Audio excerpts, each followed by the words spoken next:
difficulties this morning. And, that's par for the course. I am Shannon Penrod, and you're watching Autism Live in the only way that we can come to you today. And sometimes that's just the deal. I want you guys to know that we've been doing this now. We are coming up on the 11th anniversary of how long we've been doing this show. And there have been times, we're in the third studio that we've ever been in, and it takes a year off of my life every time we move a studio. There was a period of time in which we thought we were going to have to go live from a men's bathroom. You do what you have to do. And I'm glad that we're here this morning, and I'm glad that you guys stuck it out, because we're going to talk about some things today that have the potential to change your lives. And I don't say that lightly, because, every show we don't, maybe we have a message that isn't for you, and you're like, I don't have a small child anymore. What you're saying, Shannon, has nothing to do with me, right? Or other times you're like, you're talking about college. I have a 3-year-old. It has nothing to do with me. But today, the things that we're going to talk about have to do with everybody. So I'm really excited to be here and thrilled, and want to thank our producer, Traven, who just works and works and works until we have a way to get live. And that is the most important thing. So thrilled to be here with you, although late.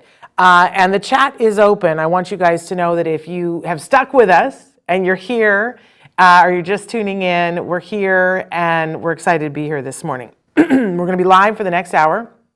We'll go late. We do that anyway, right? And we're going to be talking to you. I do want to tell you that this is one of those shows. We're doing a special series this summer, Parent to Parent, where I talk to you about a subject and give you the lowdown on what I have found out over the years.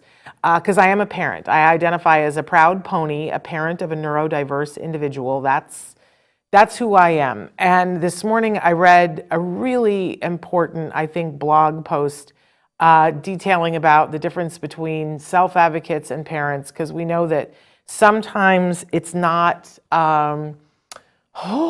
it's contentious. I won't say that it's not a great working relationship, but sometimes there's some contention between adults on the spectrum and parents, because there's a lot of misconnection. And I loved this post because it said, we're both seeing things from a different point of view, but both points of view are really super valid. And that if we just listen to each other, and I know that's the place that I'm coming from always, that I want to be 100% clear here that what I'm saying does not encompass the experience from a person who is actually autistic. I'm not trying to give advice, because I don't know. I ask a lot of questions, but I'm never going to know, right, what that's like. But what I do know, and the lane that I want to try to stay in, is as a parent, how can I help all of you that are out there, whether you yourself are the person on the spectrum, whether you are a person on the spectrum who is a parent, whether you are, a 16-year-old who's on the spectrum, whether you are a caregiver, maybe you're an aunt, an uncle, a grandparent, or a sibling, or you're a person who works in the field of autism. I feel like there's a perspective from being a parent many years on this journey that I can provide, that hopefully the intent is to be helpful to all of you to get to the place that you're trying to get to, which is very individual for everybody. So we have to be very careful about not ever saying that there's one size fits all. However, there is the human experience, right? And it doesn't matter whether you are on the spectrum or not on the spectrum, you're having a human experience. And what we're going to be talking today is about what are some things that have to do with being human, and if we understood those things, could we get to a happier, more productive life? So that's, because today we're talking about the 4 usual suspects. And in just a second, hello, Louise, how's Massachusetts? So thrilled that you're here. When you understand what the 4 usual suspects are and how to be mindful of them, I feel like it's the key to happiness. That for happiness for you and for other people, and to getting good communication, regardless of how the person communicates, a really good thing. And I always think of it as like a lineup, the 4 usual suspects. So we're going to talk about that first in a second. But first, I want to say that we are live right now on Facebook, on YouTube, on Twitter, all those different sites. The chat is open. You can be writing in directly to us. We're live right now. If you're watching us later and it's not Monday morning, I don't even know what today's date is. That's how discombobulated I am today. It is the 22nd. I love the 22nd. If you're not watching us on Monday morning, the 22nd live, and you're watching us later recorded, you can still write into us. There's a lot of different ways to get in touch with us. Eventually, Traven will try to put those on the screen to show you the different ways. Hello, our Journey Cameron's New Life. So thrilled that you are here. So you can reach out to us in any of those ways. I always like to remind you that you can always reach me directly. My email is shannon@autism-live.com. Shannon@autism-live.com. I love to hear from you. If you don't hear back from me fairly immediately, please do me a favor and be persistent and write me again, because, you know, I try really hard to get back in a timely manner, because when I don't, if I open an email and I don't respond right away, sometimes it goes into the ether that is my brain. So be kind. We get a lot of mail. I tried to do the best I can. Don't assume that I don't care. Just assume that I missed it and write again. Liliana, good morning. How are you? How's Riverside this morning? It's very gray here in Los Angeles today, and it feels moist. It feels like almost the beginning of fall. It feels back to school, which for a lot of people, it is back to school. Okay. I also want to say to you guys that we have been sharing some really important information here, and we're going to continue to do that because this is important to me personally, that you guys get good information in a timely manner. You may remember that it was a couple of months ago that we covered a story, because we cover research when it happens that we think is important to you. So the National Institute for Health, in conjunction with Johns Hopkins Bloomberg School of Public Health, published a study. And it suggested, everybody fasten your seatbelts, it suggested that babies that were exposed to acetaminophen, during pregnancy had a significantly higher risk of later being diagnosed with autism. So if a mom took a product that had acetaminophen in it, and it's any product that had acetaminophen in it, we're talking Tylenol, we're talking Excedrin, things of that nature, and they were taking it for pain medicine, right? And the doctor was saying that this was a good thing to do. It's over the counter. We were all told this, right? But that in fact, those women had a much higher risk of later having their child be diagnosed with autism. So research is ongoing on this, but it is such a big deal that the U.S. Food and Drug Administration began urging, after this study came out, that pregnant women cease all different types of pain-relieving products during pregnancy. Now that's huge, right? But on the other side of that, I think what's huge, you might be sitting there saying, well, wait a second, I took acetaminophen when I was pregnant. I was told by my doctor that I could, that it was safe.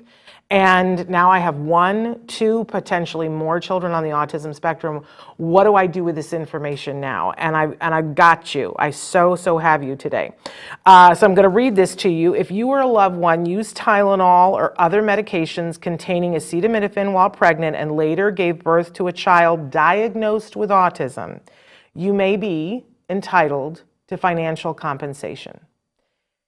The law firm of Shapiro Legal Group is now evaluating potential legal claims by parents of autistic children, and I personally urge you to call them. It's Shapiro Legal Group. Call them today to see if you qualify, because you may qualify for financial compensation. And please, I'm asking you to spread this message to your friends in the community who might be unaware of this. It's very important that you do so. There are time deadlines to file, so I really want to urge you to call today. Don't wait. You can reach Shapiro Legal Group. Here's the phone number. Are you ready? 888-657-0455. I'm going to say that to you again slowly.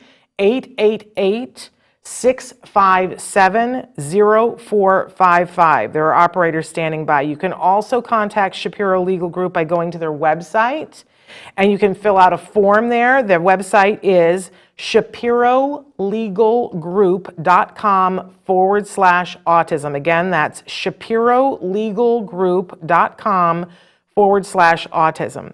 I also have to read to you Shapiro Legal Group, PLLC, associates with attorneys throughout the country to help people nationwide, is licensed in New York and Washington, D.C., and has its principal office at 60 East 42nd Street, New York, New York. And I need to remind you that this ad was read by a non-attorney spokesperson. I am the non-attorney spokesperson who read it. You guys all know me. Laurie, I'm so glad that you're here. I think we need to show that disclaimer just a little bit longer on the screen there, Traven, if you would for me. There you go. There's that phone number again, you guys, 888-657-0455. I'm going to ask you to do me a favor, and if you took Tylenol, Excedrin, anything that had acetaminophen, please call them today. But more importantly, not more importantly, equally importantly, if you have friends in the community that also need to call, I'm going to ask you to share that important information with them. This is the important stuff, you guys. Okay, so glad that we had an opportunity to bring that to you this morning. That's important news. Okay, so our topic today is the 4 usual suspects. And you know, as I said, we got on a little bit late this morning because we're having all kinds of technical issues, which comes, there's something about the summer. We always have more technical issues in the summer. I don't know whether it's the humidity or the dryness, you know, it's always something, right? But also because we're pretty new in this studio, so, you know, we're working out the kinks here. But I'm going to be referring, we've been showing you my PowerPoint on the screen, but that's what we can't make happen today because it's being fussy. But we have a PowerPoint, and if you'd like to have the PowerPoint at a later date, you can write to me, Shannon at Autism-Live. Any of the PowerPoints that we've been doing during this parent-to-parent, you can write to me. We're happy to share that with you. So first of all, we're going to talk about the 4 usual suspects. And these are the 4 usual suspects. Whenever you guys ask this all the time, why is my child doing X? Whatever it is. And here's your answer. It's usually one of these 4 usual suspects. I will tell you that there's an asterisk after that because there's a 5th one that we're going to talk about before we're done. But there's 4 main reasons why your kiddo is doing something. So my first question that I want to ask you to, yes, thank you, Emnas. I appreciate you writing in about the acetaminophen. Very important to spread the word. Okay, but back to behavior. You know, the first question that we have to ask is it random?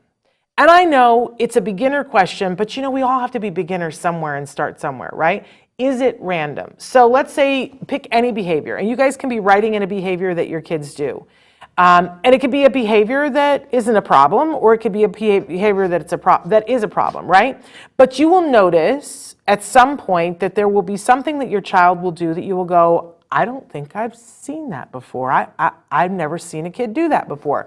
I had never seen a kid line up their cars before I had a child on the spectrum, right? And I was like, what's that about? What is that about? And then my child was diagnosed with autism, and a lot of times whoever diagnoses, somebody says to you, oh, well, they're just doing that because they have autism, which is no explanation. And we always want to know why, right? So I think it's important to lay groundwork and say that behavior is not random. And that there's no behavior that's weird or odd. When we see a kid who is playing with a string and he takes a piece of yarn and he goes like this, there are a lot, and they'll shake it and they'll do that. And a lot of people look at that and go, well, that's just weird. But that's from a place of ignorance. That's what that is. Or as my uncle would say, that's just ignorant, right? That's a place of ignorance. If we can come from a place as a group of people to have this discussion and say behaviors aren't random. There is no random behavior. Everything is happening for a reason. Then we have a basis to look at it, and we can, I'm going to say this, we can look at scientifically. And on the one hand, we're going to look at this scientifically, but we're going to look at what is the feeling and the emotion and the why behind it. Not just the dry as a stick in Texas science, which sometimes is a little yawn, right? But what's the story behind it, right? So there is no random. Let's just take that out of our vocabulary.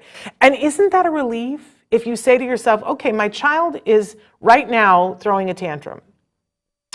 It's not random. Something is happening in this moment. And I'm going to give you the big spoiler alert. It's all about communication. What do we want more than anything else in the world? If we're parents and we have kiddos that are on the spectrum, kiddos, teens, adults on the spectrum, we want to be able to communicate with them. Is that not true? Can I get an amen on that? Because I think at the core, that's what look at Traven. Look at how good he is. The PowerPoint is back. Yay, Traven.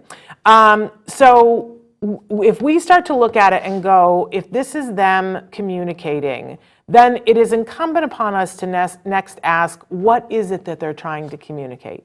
What is it that they want? Oh, you're so fabulous. Thank you. Do they have any other way to get what they want right now aside from the behavior that they're engaged in? Can we teach them a better way to get what they want? I want to pause for a second, and I want to go over that last statement again. Can we teach them a better, and by better, I mean easier for them, way to get what they want? Because here is the thing. Life is better when you can get your needs met effectively. Can we all agree that that is true for absolutely all of us? And so if we toss out this idea that behavior is random, any behavior, and we say, okay, this is the person communicating, doesn't that just automatically take the sting out of whatever is happening? If your child is throwing a tantrum, instead of going, oh no, why is this happening? Why is this happening to me? Why can't we just have, whatever? Instead, if you ask, what are they trying to communicate me? Now you got a job, you got something to do. And the next question is, what is it that they want? And is there any other way they can get it? And have we taught them how they can get that need met without throwing the tantrum? Can we cue the angel music, right? This is what we're talking about here, and this is for everybody. But when you have trouble communicating your needs through all the different reasons why that might be, right? Maybe you don't know what you need. Boy, I've been there before, right? Or maybe you know, but you can't communicate it to the other person. It's frustration. It's absolutely frustration. And the best moments in life are when we're able to get our needs met effectively. Now, I always tell the story about when it was our 10th wedding anniversary, my husband and I took our son and we went to Vegas for a couple of days to celebrate our 10th. If you know us, you know this is so unlike us. We don't do this, but we're going to make a big deal out of it because it's our 10th wedding anniversary. And we bought tickets to see Cirque du Soleil Mystère. And we were so thrilled that we were and it was so hot, and we were so excited to be in an air-conditioned theater, and they said, come early because there's a pre-show. We couldn't wait, and it seemed like not very many people knew about it. We got into the theater, and sitting in the next level down from us were two older parents with, I'm assuming their daughter, who was in a wheelchair and was non-vocal. And a magician came out and is doing this amazing thing, and the theater is not even, a tenth full, and so it's really exciting. We're there, we're seeing this, and he's interacting with the audience. But the girl in the wheelchair began to make noises. And it was an electric wheelchair, and she had the controls, and she began pushing the controls to go back. And her parents were like, no, we're here, we're going to watch the show, we're not leaving, we're here. And she started to make louder noises. And they kept trying to calm her and say, no, we're watching the show. And then she just reached up and whapped the mom in the face and started making very loud noises. And oh my gosh, my heart bled for this parent who now we've all seen her be hit, and we're all having this moment and we can't watch the magician anymore. We're in this moment with them, and I was trying really hard not to stare and watch the magician, but it's hard. It's in my line of vision, and it's hard. It's hard to look away, but I understood what it felt like, not completely, right? But I understood what it's like when your child even if it's an adult child, is having this issue in public and then hits you and you're dealing with all the eyeballs on you. Man, I just felt for this mom. And, the dad was like, that's it, we're out. And they packed up and they, started out the theater because what are they going to do, right? And I felt so bad. And the magician finishes up, does whatever. And there's like 5 minutes before the show is going to start. And I said to my husband, I'm going to use the ladies' room while there's a break. And I went into the ladies' room, and who's in the ladies' room but the mom and the young woman in the wheelchair. And it was evident, she was totally calm at this point, and it was evident that what she needed was to go to the bathroom. All that time, if you don't have a way to tell someone that you have to go to the bathroom, she made some sounds, she pushed her wheelchair back because she was going to go herself, and then they were telling her no. And so then she made louder noises to tell them I have to go to the bathroom, and they weren't listening, and so she hit her mom, which is when they finally listened, right? And I stood there and I felt so bad for everyone because she didn't have a better way to communicate that she needed to go to the bathroom. So that whole thing, if we just had had a way of communicating with her, could have been avoided. And I had already learned this because my son was already done with his intensive ABA by this point. But it occurred to me how vital and important it is for everybody to know this information. It's all about the communication. So the next time someone in your life, whether it's your kiddo on the spectrum or your partner or your business associate, the next time that they're engaged in a behavior that you're having a hard time with, ask yourself these questions. What is being communicated? What is it they want? Do they have any other way of getting what they want? Because you know what? If they don't, then of course they're going to do it this way. We all will. You and I will too, right? But is there a way that we can teach the people with us how to get their needs met without this behavior? So, if you have, I'm just thinking about in our old office, we had an employee that would eat other people's lunches. They just would do this, and they didn't even feel bad about it, right? This was not a person on the spectrum. This is a person in an office eating lunches, and it was making other people angry, right? And so, what was being communicated was that this person had some issues and needed to eat and didn't plan ahead. That was what they wanted, and they were going to do it no matter what. And they weren't somebody who planned well enough to, be able to have their lunch. One person, it wasn't me, had a discussion with this person's wife and said, are you aware of the fact that he's sometimes so hungry that he eats other people? And then she sent him with a lunch forevermore. Now, would I like it for him to learn that for himself? Yes. But is that my place? No. And he stopped eating other people's lunches. I'm just saying. We can look at what's happening in a way and go, what's really happening? And it's all about the communication. And we all want to lead a better life. So, okay, function, what's the function? Do you remember Schoolhouse Rock and they would do conjunction, junction, what's your function? Well, I always sing that song whenever I think about function. Function, what's the function? So behaviorists will talk about this. So we're going to go to the science now, and they say that every behavior that happens more than once, sometimes you do a behavior just to try it out, right? To see, does it work? And you quickly see that it doesn't work, right? But if you do a behavior over and over and over again, it has a function. There is a need, that's trying to be met. And if the behavior happens often enough, then it means that there is some sort of a payoff, even though it may not be effective or efficient. You're getting whatever it is that you wanted, which is the function. What I wanted was your attention, and I got it, right? So what's the reason that you're doing it? What's the purpose behind it? And if it shows enough reward to make you hopeful that it will get better, you will continue to do it that way, especially if you don't have another way. And a lot of times people feel like they don't have another way, and sometimes they're not wrong. But this is where teaching comes into place. Excuse me, if we can teach people a more effective way of getting done what they want to do, their life gets better, and the people around them, their life gets better too. But I want to stay focused on the fact that it really is about making life better for the person themselves, because that's the truth. And if we stick on that page, it's harder to mess this up, and we don't want to mess this up. Okay, so let's talk about what are the 4 usual suspects, and there's your asterisk, right? So especially when we're talking about people who are preteens, it's almost always some combination of these 4. Once we get into teenage years, we're going to deal with the asterisk. I will bring you that one later, okay? But let's go through these. Tangible, attention, escape, and automatic.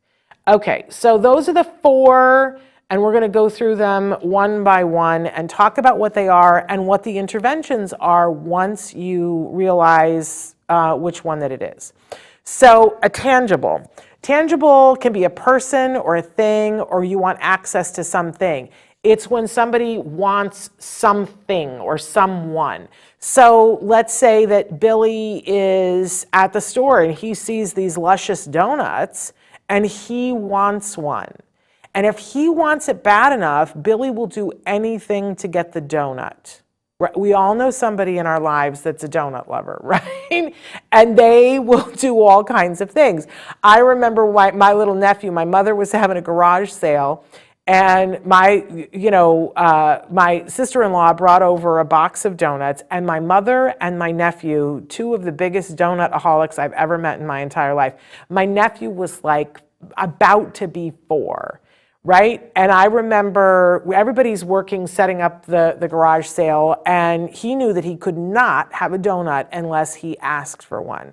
So apparently what happened, we found out later, is that he went up to my mother and said, "Grandma, can I please have a donut?" And she was like, "Of course, Pumpkin. Which one would you like?"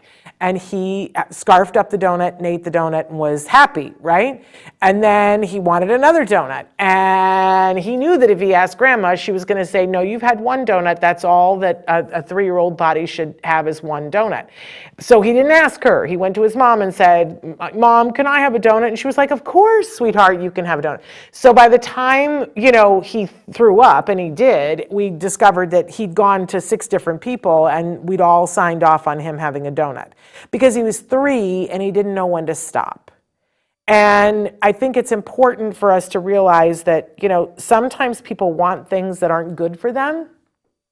And sometimes they want things to excess, right? But there is an urge and a need. And what it feels like for them is, I need it, I want it, I must have it. And if that urge is big enough, people will go to any lengths to get what they want. This is why people, and this is anyone on the spectrum, not on the spectrum, right?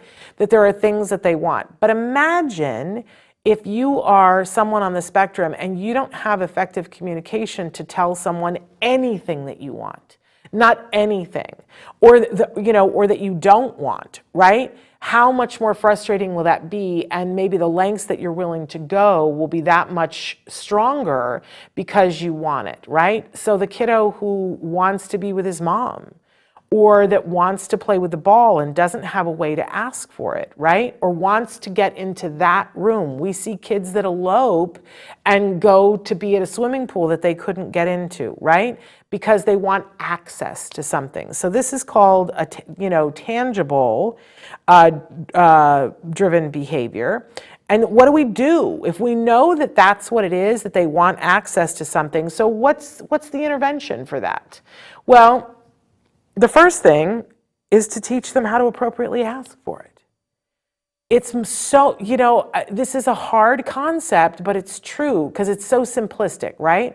That if you're able to request, if you're able to communicate what you want, you are always more likely to get it. So shouldn't we focus on that? That seems like a pretty important thing to me. So we always want to be teaching the person how to appropriately ask for that. And it's important that we do this all the time, not just when the behavior is happening, right? So if the child is grabbing donuts and shoving them into their mouths, it's really hard to teach this then. So what we try to do is teach it outside the moment before it's necessary, as much as possible, yeah? Then, here's the hard part, because as much as I've said we want to make it so that the person can get to the thing that we want, but what we have to do is cut off the blood supply to the previous way that they were doing it. Because in their minds, they have learned, well, what I do when I want the donut is that I throw myself on the floor and grandma then gives me a donut. It works for me. It's, it may not be effective because it doesn't work when I do it at school, but it works when I do it with grandma, so I'm going to keep doing it. So what we have to do is teach them how to appropriately ask, and we do that first, right? But then we only give it to them when they ask appropriately. That means that when they're throwing the tantrum and you're aware what they really want is the donut, but they're throwing a tantrum, that we do not give the donut. We just don't. And once we have taught the proper way to ask, we only give it when there is an attempt. And it may that they don't get, maybe that they don't get it perfect, right? And we're going to decide based on the skill level of the individual. It's very individualized, but maybe for Joey to ask for a donut, all he has to do is point to a picture of a donut that's on the wall. Maybe that's what's appropriate for him. But maybe the 16-year-old who is verbal, we teach them to say, excuse me, can I have a donut, please, right? I mean, there's all different ways that you can request a donut, but whatever we've decided is the way, and we teach that individual, then that is the only time that we allow them to have the donut. And a lot of people get very footutsed about that and go, you're denying them the donut. No, we've taught something, and then we're going to give it when it is done in an approximation of the way that we have taught them. And remember that we're trying to do that so that the person learns, oh, it's so much easier. It's so much easier to point at the donut than have to throw myself on the floor. Because that's when the good life happens, right? Lori says, my son repeats his question 100 times until he gets some sort of response. Also likes wearing no clothes at any time. The clothing is a sensory thing, but the repetitive question, we're not sure yet. Okay, so let me ask you something. If what I wanted was a donut, and I don't know what the question is that he's asking 100 times, and maybe you should write to me, Laurie, but think about it. What is it that he wants? What is he trying to communicate to you, and what is it that he wants? With questions, it's tricky, because what I learned with my son, not necessarily what you're going to learn with your son, is that my son would ask me, for instance, what are we having for dinner? He learned that was a way that if he asked me that was a question that I was interested in, because I like to talk about food. It's a problem I have. And then I would go, oh, well, we're going to have this, that, and the other thing. But then 30 seconds later, he would say, what are we having for dinner? And I would go, what's happening? I just answered that question. Do you not remember? And were you not listening? I would get in this whole other space in my head. And what we discovered was that was the only topic that he knew for sure that I would respond to. So he would just keep asking it because it was his way of communicating, I want to have your attention. I want to be communicating with you. I want you to be, back and forth with me. And so what I learned was, as a mom, to say to him, ask him the question back. So if he asked me the question, what are we having for dinner? And I'd say, oh, we're having chicken and mashed potatoes. And then 30 seconds later, he would ask me, what are we having for dinner? And I would say, that's a great question. What are we having for dinner? And he would say chicken and mashed potatoes. And then I would know that he knew the answer and that he was listening. And then I would ask him another question. And I would say, something that I knew he wanted to talk about. I would say, which, color car do you like? What, I don't know, a million questions, right? What game do you want to play when you see Jose again? Right? And so then I would see the visible relief in him that we were having a conversation, that he had my undivided attention. Okay, so write in and tell me about, okay, just checking what somebody wrote in. Write in and tell me which questions is he asking, Lori, because there's a million reasons why somebody asks the same question over and over and over. But think about this. If I ask you, oh, my dog was doing this to me last night, you guys. My dog came over and, right? Which is, my dog can't come up to me and say, I'm hungry and I would like biscuits. She doesn't have the ability to do that. So she came over to me and I was busy doing something else and I, didn't attend to it right then. So then, she came over and I was like, go lay down. And so she did for a couple of minutes and then she came back over, right? And we did this dance like 22 times and she just persisted until I was like, what do you want? And like, not good behavior on my part, but I was frustrated. And I was like, what do you want? And I got up and said, show me. And she took me right over to the cabinet because she wanted biscuits. And I got the biscuits for her and I gave them to her. Oops. What did I just teach her? That if you really want biscuits, just keep pestering mom until you get them. Like I don't know about behavior, right? But it's my dog, and I know that there are people who spend a lot of time teaching their dogs to speak and have those buttons, and I'm choosing to do other things with my life, right? But with a child, that communication is going to be important their whole life. I absolutely want to take the time to teach them an appropriate way to ask for what you want so that you can get your needs met, right? But we also have to be listening. Shannon K says, my son does the same thing with questions, but he will repeat a statement until the other person repeats what he says. And, I'm sure, Shannon, that part of that is the way he is meeting you right now and that he knows for sure that you've heard him. But, you can work on that. He doesn't have to go through life having that. You can show him other signs that the person heard.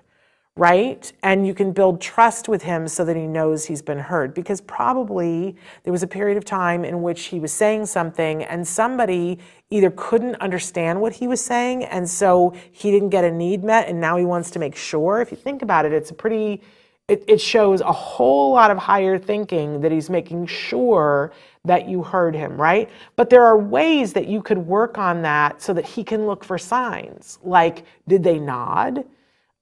Did they, there are lots of different ways that we can be acknowledged that we were heard. Thank you. I love that we figured that out. But in any case, when we're talking about a tangible, what we want to make sure is that there is a way that they can get the thing that they're asking for. Now, I know some of you are like, well, what they're asking for, we can't give it that often or we can't ever give it, but give some approximation of it. Because if they are, think about if you really, really, really needed or wanted something, right? This is the core of who this person is. So figure it out. Sometimes this is a little bit of a conundrum. I love that Christina Adams, when her son was little, he just was so into planes and he wanted to see the airplanes all the time and he wanted to know how the planes worked, and she just decided, I'm just going to follow this until we get to the end of it. So, and she just took it incrementally. So there were books about airplanes, there were toy airplanes. Then she would take him to the airport and she would watch planes take off.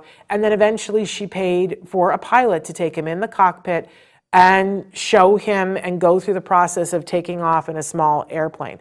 I think it's important that we just don't, when they show an interest in something, that we not completely poo-poo it. So do the approximations. But on the other side of it, it can become what they call perseverative, where they're not able to do anything else.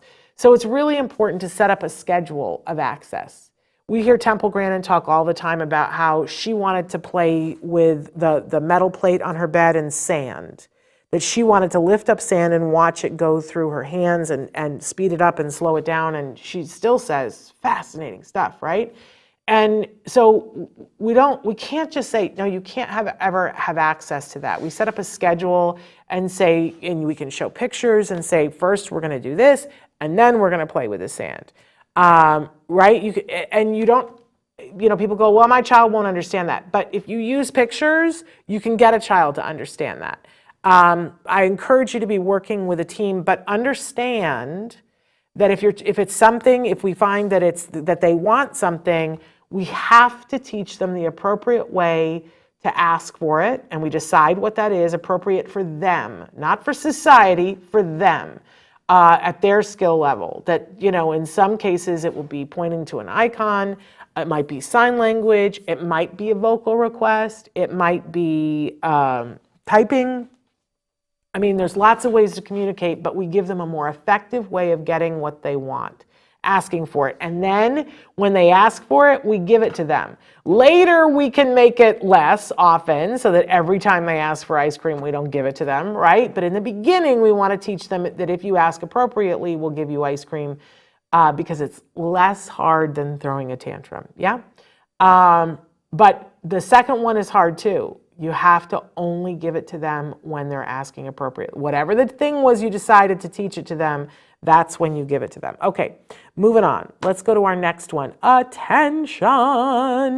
And I'll tell you something, this is a lot of it. I'm a former school teacher, and we were taught this when I was teaching, because I was at a good school that understood teachers' needs. We were taught these 4 functions, you guys. This is where I learned this, not when my child was diagnosed. I had to relearn it when my child was diagnosed, but I already knew this in the classroom. And the first thing I learned as a classroom teacher is that all kids have an attention bucket, and all kids need attention. Different kids need different amounts, and you got to keep topping that thing off. And some kids need very little attention, and they're happy with just the smallest amount of attention, but other kids are so needy. And this is not a judgment. It's an acknowledgement of, well, that's how much this kid needs to be happy. It's just like my dog, I have 2 dogs, and 2 biscuits, and they're happy for 24 hours. The other one, it's 48 biscuits, right? She's bigger. She burns more energy. That's how many biscuits it takes for her to be happy. I'm exaggerating only slightly. So everybody needs attention. And our kids on the spectrum are not unique in this. They need attention, but different amounts. And let's remember that negative attention is attention. I always say, if you don't believe that, just look at a tabloid. People who are attention-driven will, even if they have to do something that's really inappropriate, will do it to get attention. And they'll go to huge lengths to get attention. Here's a clue. If they only do it when other people are around and they don't do it when no one else is around, then it's attention, right? There's this epidemic of teens right now cutting themselves. And we've heard Dr. Grampiche talk about this before, that so many people say, oh, well, that's an automatic reinforcing. We're going to talk about that in a minute. And with some kids it is, but if they're only doing it so that people can notice, there's at least an element of attention to it. And it makes for a different intervention. So what do we do when it's attention? First of all, we have to, there it is again, teach them how to appropriately get attention. And we set up a schedule for giving attention even when they're not requesting it. Because a lot of times when attention is needed, it comes on suddenly, and while we're teaching a person how to appropriately ask for attention, we still need to be filling the bucket. So we set up a literal schedule of giving them attention. Boy, I did this in the classroom and it worked like a charm. For my kids that were super needy, there are teachers now who have little buzzers that are on a timer, so it'll give them a buzz every minute, and they remember and that's a little prompt for the teacher to give some soupçon of attention to that kiddo, going, good job. Some little amount of attention, because it keeps them maintained. I love this picture because look at that moment of attention between this parent, or this adult and this child, right? There's a soccer ball between them, which sometimes, we need to put something between us to be able to have this kind of contact, right? But there is communication that is happening here. And right now, this child, if we had a meter of how much attention they're getting, it would be like ding, ding, ding, ding, ding, ding, ding, ding, right? Now, with attention, it's hard because, especially if you're in a group setting at all, that you might make the decision like we talked about with the tangible that, okay, then I'm not going to give attention when they're asking for it inappropriately. So when the kiddo is, let's say that we determine that the kiddo is spitting, right? And the function of the behavior is that they want attention, because when I spit, that's when people give me attention. And we see that they're only spitting when they're in public, that they're never doing it in private, because spitting could be for other reasons than attention, right? But they look at it and they go, okay, they look at it in a bunch of different ways. They go, okay, it's attention seeking, right? Then that means that not only are we going to teach them how to get attention, we're going to set up a schedule of giving them attention even when they don't ask for it, and we're going to stop giving it when they spit. Great, wonderful. And I know the plan and everything is wonderful, but now, my friend comes over and brings her son who's 5 and does not understand the intervention that we're doing and is not signed off on it. And my son spits and the 5-year-old goes, "Why he's spitting? I don't like it when he spits. Now that's attention. So we have to make every attempt to prevent them from getting attention with the challenging behavior. So if they spit and the 5-year-old starts to go, wow, we very quickly pick up the 5-year-old and go, hey, do you want to get some chocolate cake, and spirit them away so that the attention is not given. We do whatever we have to do. It's hard, and sometimes it's impossible. I will tell you that when our therapists, there were things that my son would do, because my son was a comedian, right? And we would have clinics where the whole team would get together in one room, and my son would do something because he knew that it was going to make people laugh. And at the time, the therapists didn't have iPads back then; they had clipboards because it was the dark ages. And my son would do something and I would see the clipboards go like this and the shoulders are going like this, but they didn't want him to see that he had indeed made them laugh, right? So they were cutting off the attention, and it wasn't a big production number. They just would take their clipboards and put them in front of their face so that he could not see the reaction that he was getting. So we do what we have to. You make every attempt, but it's the hardest part with attention, right?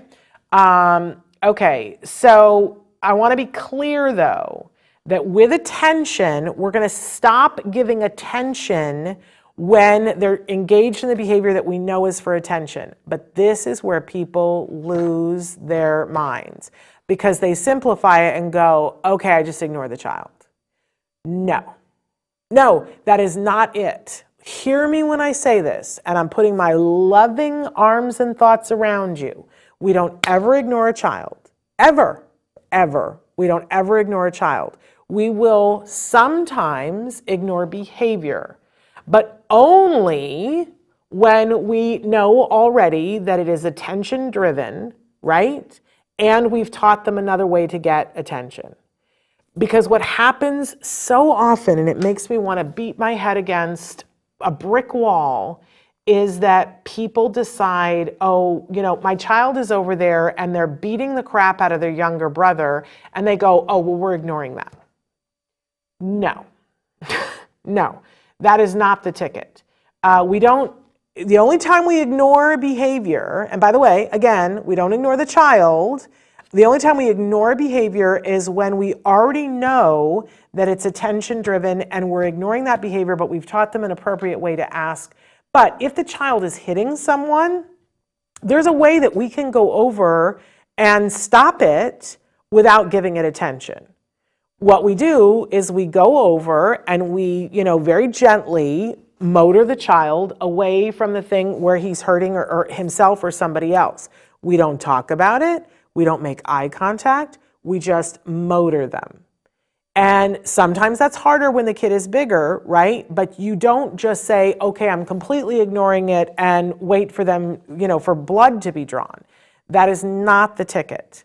So I suggest that if you are at this point with your child, and on Wednesday we're doing a talk about aggression where we're going to talk about this again, right? But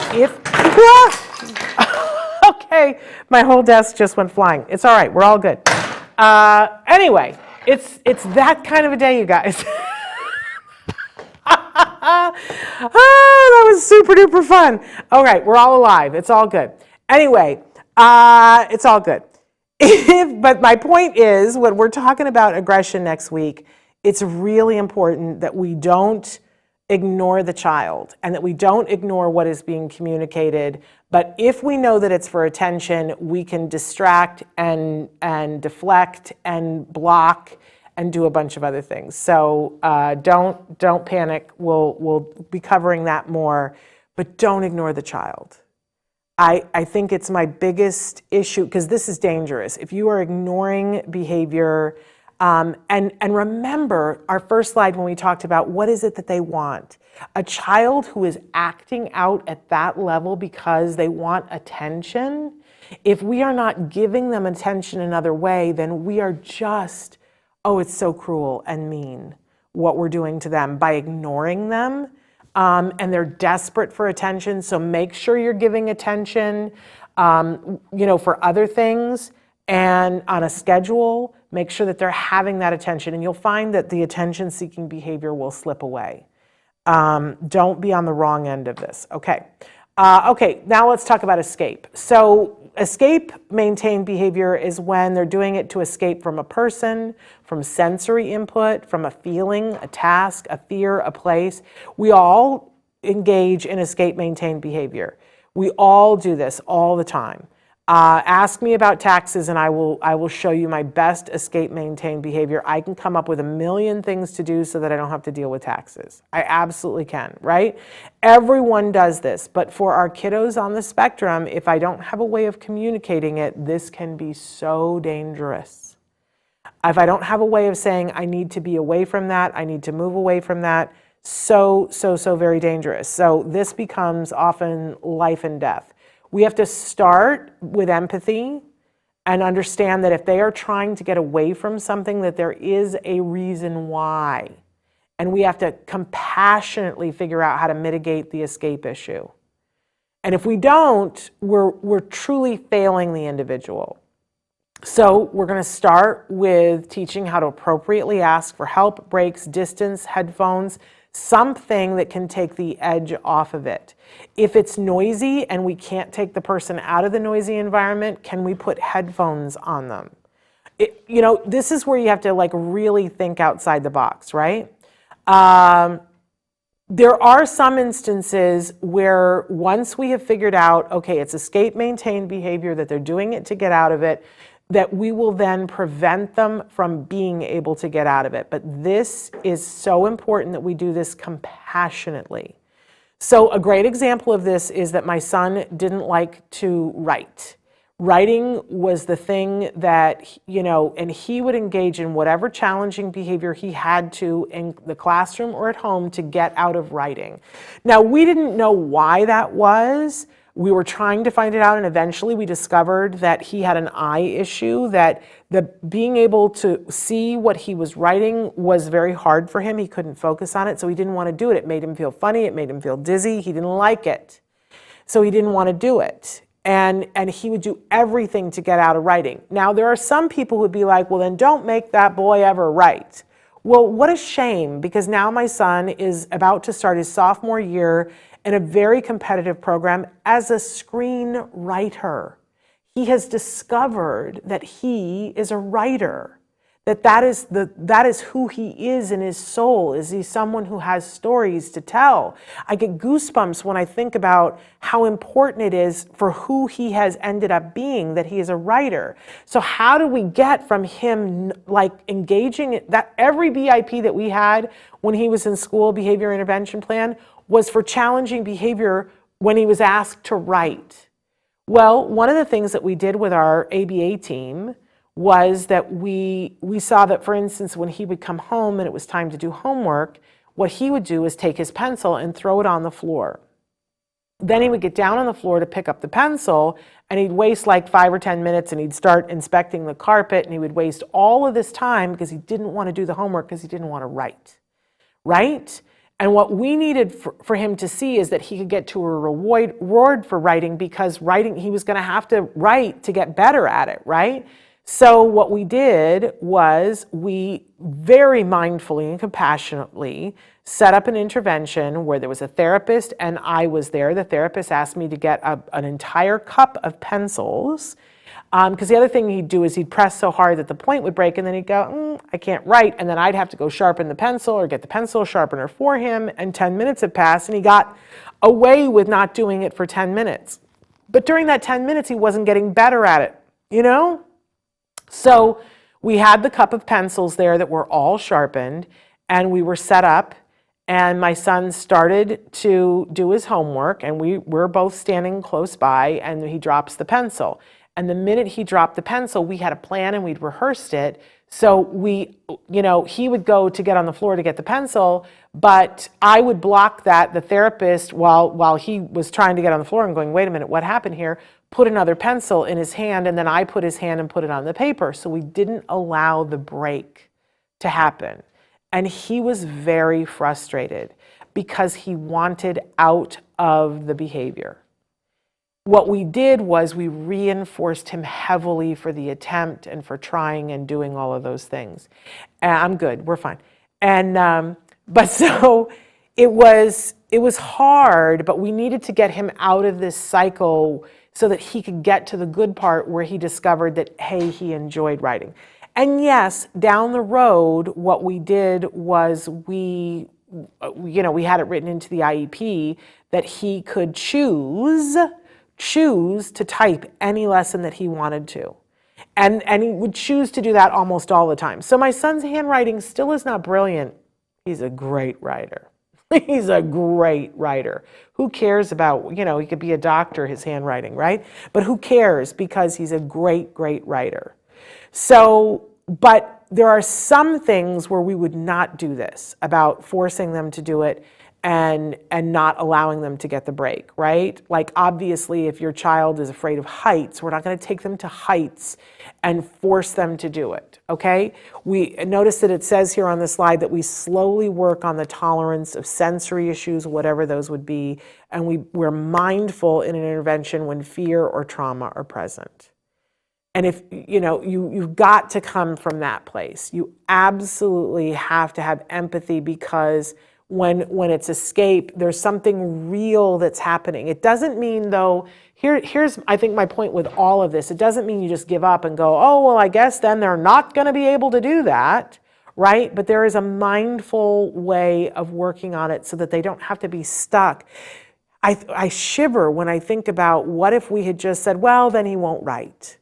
Then we're just not going to work on that. Then my son would not have found this deep, deep part of his soul that he tells me all the time, Mom, I'm a writer. Okay. All right, then our last one on the original 4 is automatic reinforcing, that there's something about the behavior that's an inside job, that it's giving them a reward on the inside. I put the picture here of somebody doing VR because it's a lot like when somebody's doing VR.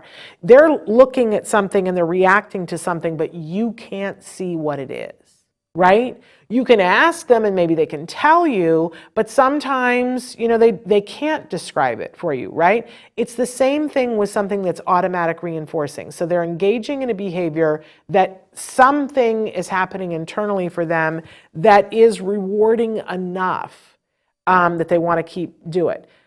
So again, we know that there's sometimes a behavior can have elements of more than one thing, but we talked about with attention that if they're not doing the behavior when no one is there, then it's definitely attention, right? But if they're doing the behavior even when no one is there, then we know that there's an element of automatic reinforcement, because we know for sure they're not doing it for attention. And often a behavior can look like it's one of those, but this is a clear define. If they do it when nobody else is there, it's automatic reinforcing. If they only do it when other people are there, then there's automatically an element of attention to it. Okay, so I just need to say again that it's important that we acknowledge that it does have a function. There is a reason for it. It's not random. It's not weird. And even though what they're doing may not be functional in that it's not actually meeting the need, and it could actually be something where they're hurting themselves, it is important to remember that there is a need there and we've got to safely replace it. I also have on this slide, for those of you who are watching the video podcast, that whenever self-injurious behavior is on board or somebody is hurting themselves or others, you really need to be having experts, because you could mess up and make it worse, right? If there is a need for something and you try to intervene and somehow you make that need greater, it can get worse before it gets better. So please be working with experts. However, there are some different things we should know about interventions for automatic reinforcing behavior. Again, we start with the same thing. It's a theme. Teach a more functional way of meeting the same need.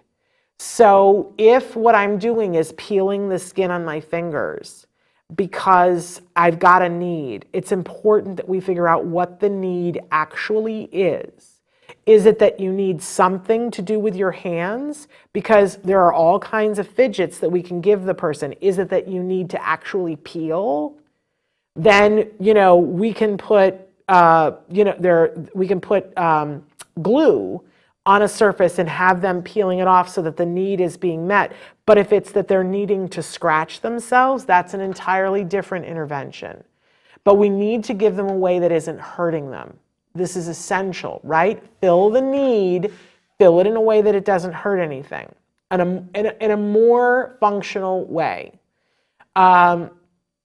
We have to, if it is automatic reinforcing and it's not self-injurious, we have to give them a way to get the need met. And sometimes a schedule is the thing. We already talked about that with Temple Grandin.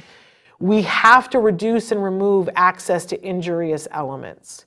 So, for instance, if what they're doing is not so much scratching themselves, but taking, let's say, a pencil and digging into themselves with it until we can figure out what the function of the behavior is and have it met a different way, we've got to remove the pencil so that they're not digging the pencil into their hands. You've got to work on this safely, right? We also want to ask ourselves, is it necessary to work on this behavior? If it's automatically reinforced, like, some of our kids flap. And is it necessary? Is it like, if it's a 3-year-old, there are some hand skills that we want the 3-year-old to be doing. Can we work on that and still have the hand flapping on a schedule? If we can, why do we need to work on that? I think a lot of times when I talk to parents, it's like, well, it looks weird. That's not a reason to work on something. I have to say this with all compassion, because there's a lot of things to work on, right? And just because it socially does things, maybe if it's the only issue that you have going on, maybe, but still give them the schedule, right? Don't just willy-nilly try to cut things out of their lives because it looks weird, right?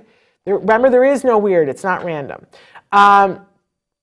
And so it says right there, don't just seek to eliminate behavior, seek to substitute it with something that fills the need, that works better for the individual first. That has to be the priority. This is where we get things twisted up sometimes, that sometimes we're working to reduce a behavior because it makes dad uncomfortable, or it makes mom, or it makes Aunt Beth uncomfortable. And you know what I say to that? Let's get some counseling for mom, dad, or Aunt Beth. Let's not disrupt the child's life and what they need for somebody else's need. Let's put the priority on the individual. Be compassionate, but don't ignore, right? Because I also think, too, that it's very hard. This is a fine line, because we have some parents who just go, well, that's the way he expresses himself, and so that's the way it's going to be. And somebody is left doing a behavior, and every year that goes by, it becomes harder to change that behavior when we could have given them a more effective way of getting that need met. So I don't want to say too much more about that. People get heated about this. Be compassionate. Okay. Now, I promised you that there's a fifth one, right? 4 usual suspects, but the fifth one is control. And we see this younger and younger now. It used to be that this was something that maybe around 11 with girls, we would see this come to pass. And, With boys, maybe it's a little bit later, but now we're seeing it with younger and younger kids. And you can tell when there is an element of control there because you see a great deal of anxiety. Sometimes we will see an individual do the exact opposite of the thing that they want. The parents will write in and say to me all the time, well, my child loves Legos. And we were in this moment where we were telling them, you know, we're not going to do this, but you can have Legos instead. And the kiddo was like, I'm not playing with the Legos. And what, you know, when they don't want the thing you know that they want, like, you know, what is this, right? But that's a sign that it's about control. And kiddos that have very rigid rules, it has to be this way, we have to go down this street, the cars have to be exactly lined up like this, and that have meltdowns whenever anything changes. Those are all signs that control is at play, especially when you see that anxiety piece. This becomes really important. Now, I think we all understand this one the best, right? As adults, because we walk around, I don't know, maybe it's just me. Maybe I'm just telling on myself. But there's a large part of my day that has to do with anxiety about control. And I've had to learn this for me as an adult, that when I'm having anxiety, it's because there's some element of something that I feel that I can't control that I want to control. And if I will stop myself and talk it through, and by the way, I learned this in cognitive behavioral therapy, and go, hey, what's happening here? And ask myself, do I have any control over that? No, I don't. What do I have control over? And then I take action in that, then I can reduce my anxiety without meds. It's great. But how do we do this for our friends and our kiddos and our teens and adults that are on the autism spectrum? Well, the first thing we have to do is we have to give them choices. And that we have to give them as much possible control as we possibly can. Now, sometimes this seems like it's ridiculous because if it's an 8-year-old on the autism spectrum, let's be honest, there's not a whole lot of things that they have control over. Right? They have to go to school. They have to get dressed. They have to wear clothes, right? And these are the rules that we have to adhere to the rules. But within those, ask yourself, what could we let them control?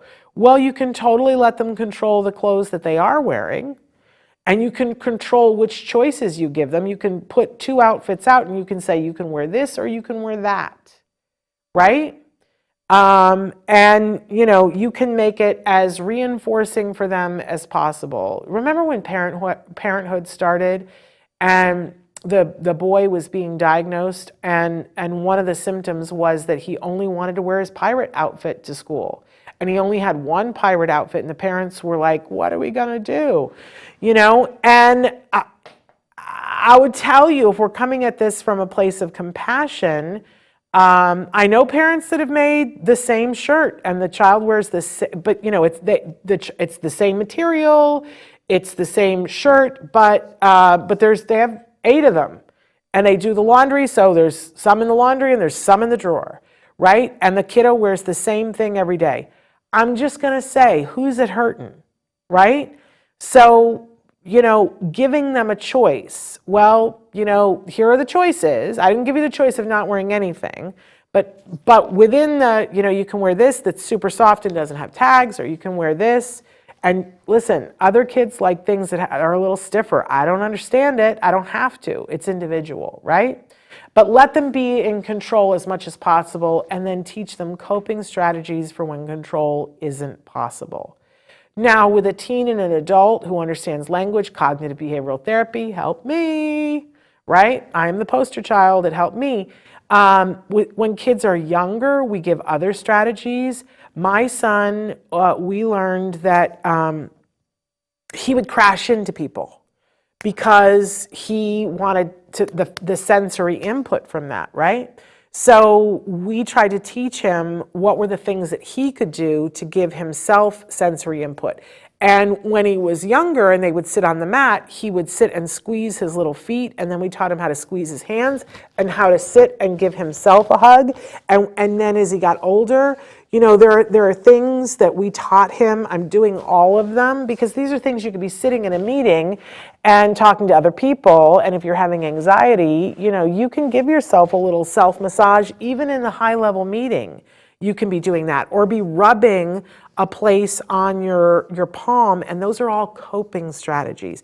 And it's, you know, that's a drop in the bucket compared to all the things that you could do, but it's so variable, right? So what is the issue that they're having? What do they need to have control over the moment, right? We teach them how to deal with it when you don't, because it can be as simple as putting your hand down on the desk and then in your brain, nobody else sees, but registering, I feel the pressure of my hand and talking to myself, which mitigates some of the anxiety that I'm feeling. But here's the thing, so important that we not take away control as a punishment. There was a case a couple of years ago of a parent who wrote to me, and his son wasn't living with him all the time, but he would come and visit, and there were younger kids in the house. And, you know, what would happen is that he would be sent to his room, and he would have a meltdown whenever he got to his room. And Dad was saying, I just don't even understand this, you know? He likes his room is wonderful. But then the more we talked about it, the more that we saw that what he wanted to do was be in control of where he was. And so when they would say to him, you have to go be in your room, you have no control anymore of who you're talking to, that for that kiddo, that was the ultimate in loss of control. It was like being in prison. And he hated it, and he would have the mother of all meltdowns. And so they found other consequence strategies if something was happening that, let's say he was starting to escalate, right? And they didn't want that to be around the other kids. Instead of saying to him, you have to go to your room, they learned that they could say to him, hey, you're starting to escalate. Where would you like to go to have a moment to get yourself together? You choose. And sometimes he would choose to go to his room to do a breathing exercise before coming back. But you see, it was his choice about which one to go to. It was not a punishment. It was just a discussion that they could say to him, hey, buddy, you're escalating. You know, I see you're having a hard time. Where do you want to? And they taught him strategies for how to deal with it, but then they gave him the choice, where do you want to go and work on it? Yeah, Shannon K says, yes, this is exactly my 5-year-old son. Last year, he wore the same yellow shirt every single day to school until December. And you know, like, these becomes the stories that are our lives. And other people might look at that and go, what are you doing? And I just say to you, they have no idea what you're doing, and you're working on so many other things that are so much more important. If being in a yellow shirt is what makes him happy, great. There was the story a couple of years ago about the kiddo that he had this shirt that he loved, and they bought so many of them, and then the shirt was discontinued. And they kept buying them in larger sizes and so on and so forth. And so there was a thing on the internet where people were like, does anybody have this? And they found the person who had the fabric. There was this, they went to great lengths to continue to make shirts to make this person happy. I think that we should do that. Now, if it gets to the point where, you know, at a certain point there was going to be no fabric left in the world, and I think if you have time, you teach them coping strategies to deal with a little bit at a time another shirt. They don't have to be stuck in that mode forever, but it's about being conscious and making choices about, is this the thing to work on right now? And if he's 5 and he's going to school and he's doing okay, if he wears a yellow shirt and we're working on a bunch of other things, I applaud you. You probably did a lot of laundry. And maybe now, you know, maybe now it's time to go and see if you can have a yellow shirt with a design on it. I don't know. But happiness cannot be underrated, right?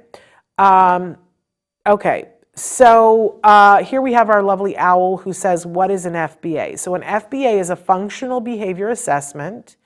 It is done by experts, and it is a series of things that are done to figure out what the function of the behavior is.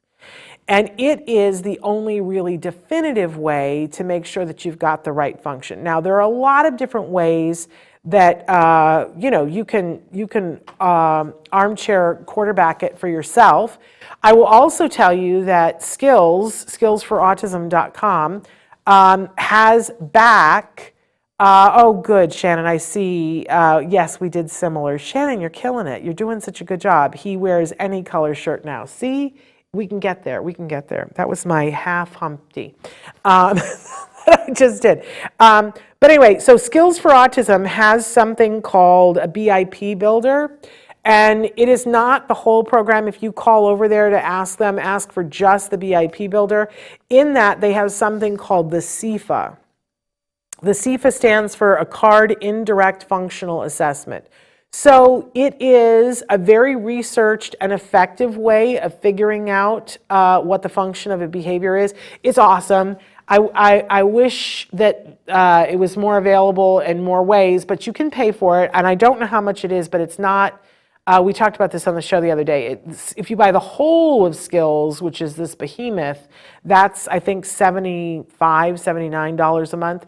But the BIP builder for one child is infinitely less expensive. But basically, and the CIFA is just a part of it, it goes through, it asks you a bunch of questions. You know, does the behavior do this? Do they do it when someone's there? And it asks all these questions. And at the end, it creates a report for you. And it says, here is what we believe the function to be. It's attention with a little bit of escape. And you go, oh, which will change the way you intervene, right? So, because what we want to do, especially when it's challenging behavior, is be effective at dealing with this behavior, right? We want to redirect it in the right way. So we create a behavior intervention plan, some of which we've talked a little bit about, right? But a very precise behavior intervention plan takes into consideration all of the research that's been done on the function of the behavior, has a clear definition of what the behavior is and what it looks like. It has an antecedent modification, and it has a consequence strategy. So antecedent modifications are things that we do to try to prevent the behavior, including teaching a more functional way of getting what you want. If we leave that out, we have failed. It's a bad BIP. And a good BIP also has a consequence strategy for when the behavior happens. How am I supposed to react? What do I do? Because that will determine success. If I don't know that I'm not supposed to laugh hysterically when they do something, and it's attention driven, then we're going to have much more of this behavior, right? I have to know what to do. Now, in the school, it's so important that everybody understand the BIP because, as I said earlier, you can have everybody on board and be, taking care of a challenged behavior. But if you have a leak somewhere, then the behavior will continue to happen, and it might continue to happen in all settings. A great example that when my son was little, before, he was between the age of 3 and 4, he wasn't even starting preschool yet, and we were doing intensive ABA at home. We had the best team. Oh my gosh, such a good team, right? And the only time that he wasn't with me or with our ABA team was when he would go to school once a week to have an hour of OT, and there were 2 times a week where he would go and have a half an hour of speech. That was the only time, and I wasn't allowed to be at either one of those things, whatever. And my son started hitting me in the head. And we talked about it with the ABA team, and we had a behavior intervention plan. They did a functional behavior assessment, and they found that there was an element of attention to it, and so they said, they worked with me to figure out how to do an antecedent modification, how to give him more attention on a regular basis, how if I messed up and he hit me, how to, first of all, how to block it and so on and so forth. But if I messed up and he was able to make contact with me, how I would react, which is that I would block it from happening again, but there were no words. I didn't, do anything but I would remove him from me so that he definitely did not get the attention. Not ignoring the child, and not fully ignoring the behavior, but not giving it attention, okay? And this, great, and we saw almost immediate improvement, fabulous, wonderful, and then it started happening again. And we were like, what's going on here?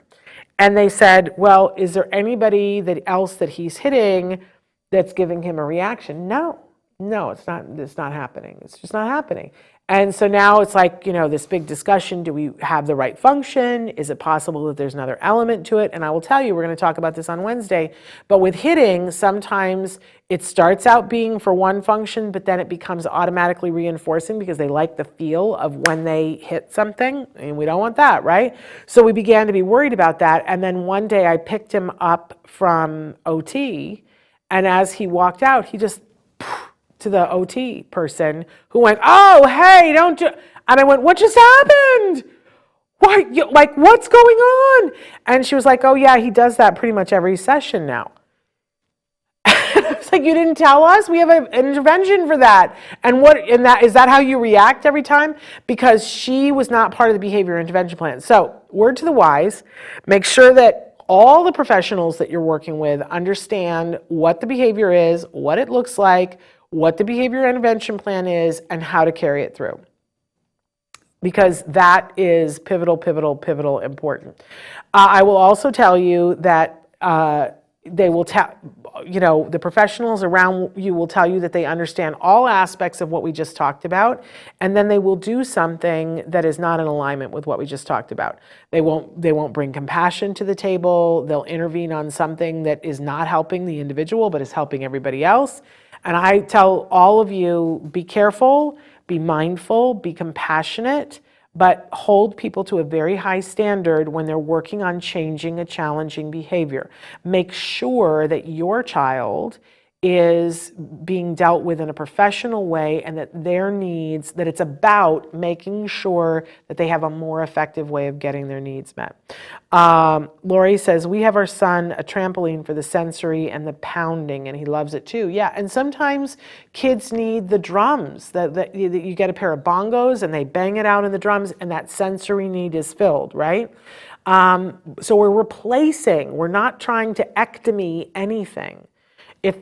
If you're coming from a place where your child is doing something and you're like, we got to get rid of that, I'm just going to ask you to back up and think about that. There's a reason why they're doing it. There's a need that's being met. It may not be functional. It may not be in your child's best interest the way that they're doing it. So yes, we want to intervene, but we're not going to be effective unless we replace it with something that's more effective. That's the key to the whole thing, and what will happen is you will have a happier child because their needs, remember that first slide that we were on where we talked about, I think that was the last slide, let's make sure. Yeah. Oh, look, there's stuff about this in my book too. And you know what? I put this up there because that's my guy. That is my little, when he was little. That's what I looked like when I was in all of this intervention. Notice the white hair now. I was dyeing it then. It was white then too, and I was dyeing it. But that's one of my favorite pictures because you know what that is? I'm gonna cry. That's a picture when we were in process. My guy had the hardest time making eye contact and couldn't look in the camera. And that's a picture of when he was trying to work on it. And so it's a little bit like, I'm gonna do the big eye thing. He's not like that now. But that's a picture of, and I was wearing a backpack purse because that was what they told me I needed to do because I kept having problems with my purse whenever we were trying to intervene on something. You do what you have to do, right? And that meant I could only have a purse that was a backpack. But man, how much do I love that little boy. And here's the thing. We all want what's best for our kids. Even though we've had to talk about in school, we can only want what's appropriate. We all want what's best for our kids. And what's best is for them to be able to tell us what they need and to communicate with us to say, I need a break. I need a moment. I need a hug. I need your attention. I need you. I need you to step back. I need space, right? And we would give anything for our kids to be able to communicate with us that. And I'm going to guarantee you that whatever your child is doing today that's kicking your can the most is their way of communicating with you. So write to me if you have any questions. And there's much more in the book. And that book is available right now on all major booksellers. But this is why it's important to me that I share, because that little guy, starting his sophomore year of college, oh, I'm getting melancholy here. But it's all worth it, you guys. You're doing a good job. Stick with it. And I promise you, things will be revealed to you. But if you keep in that mindset about what is it they want? How are they trying to communicate with me? How can I teach them a more effective way to communicate? And there's my phone. It's time to go. We'll be back tomorrow with Dr. Granpeesheh. Don't forget that tomorrow we're answering your questions about last week's show about how do you tell the difference between good ABA and bad ABA. So join us then. Until then, give your kiddos a hug from me and one for you too. Bye-bye for now.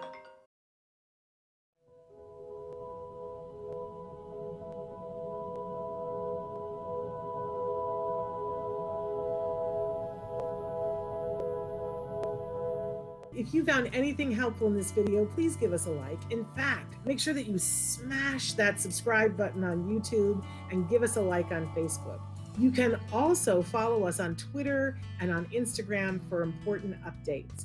And please download our free podcast wherever you get your podcasts. Thank you so much. See you next time.